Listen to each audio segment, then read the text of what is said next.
ભાવનગર પોલીસે હત્યાના આરોપીઓનું રિકન્સ્ટ્રક્શન કરાવ્યું હતું।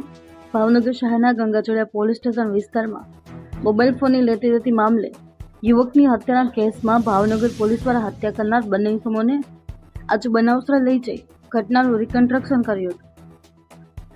ભાવનગર શહેરના શાક માર્કેટ સ્થિત LIC ઓફિસ સામે 2 દિવસ પૂર્વે ધિરાણ પર આપેલ મોબાઈલ ફોનની લેતી દેતી મામલે વિવાદ સર્જાયો હતો। આ દરમિયાન ઉશ્કેરાયેલા આરોપી સોએબ જાહિદભાઈ રફાઈ તેમજ સાહિલ ઉર્ફે ટકો દ્વારા હુસેન પઠાણ નામના શખ્સ પર છરી વડે હુમલો કરવામાં આવ્યો હતો। હુમલામાં હુસેન પઠાણને ગંભીર ઈજાઓ પહોંચતા તેને સારવાર માટે ખસેડવામાં આવ્યો હતો, જ્યાં સારવાર દરમિયાન તેનું મોત નીપજ્યું હતું। આ ઘટનાની ગંભીરતાને ધ્યાનમાં લઈને ગંગાચોડિયા પોલીસે તાત્કાલિક કાર્યવાહી કરી ગણતરીની કલાકોમાં જ હત્યાના બંને આરોપીઓને ગુનામાં ઉપયોગમાં લેવાયેલા હથિયાર સાથે ઝડપી પાડ્યા હતા। જે બાદમાં આજે બંને આરોપીઓને બનાવ સ્થળે લઈ જઈ ઘટનાનું રિકન્સ્ટ્રક્શન કરવામાં આવ્યું હતું અને પોલીસ દ્વારા આ મામલે વધુ તપાસ હાથ ધરવામાં આવી હતી।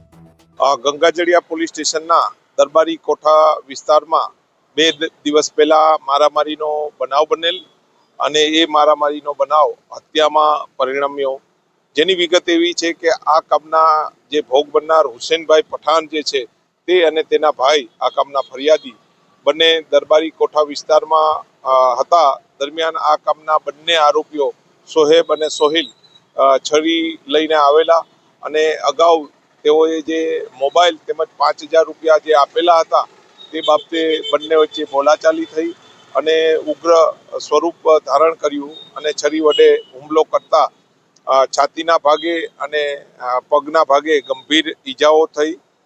બાદમાં આ ભોગ બનનારને સરટી હોસ્પિટલમાં દાખલ કરવામાં આવેલા અને ટૂંકી સારવાર દરમિયાન તેમનું મૃત્યુ નીપજ્યું, જેથી આ જે બનાવ જે છે હત્યામાં પરિણમ્યો।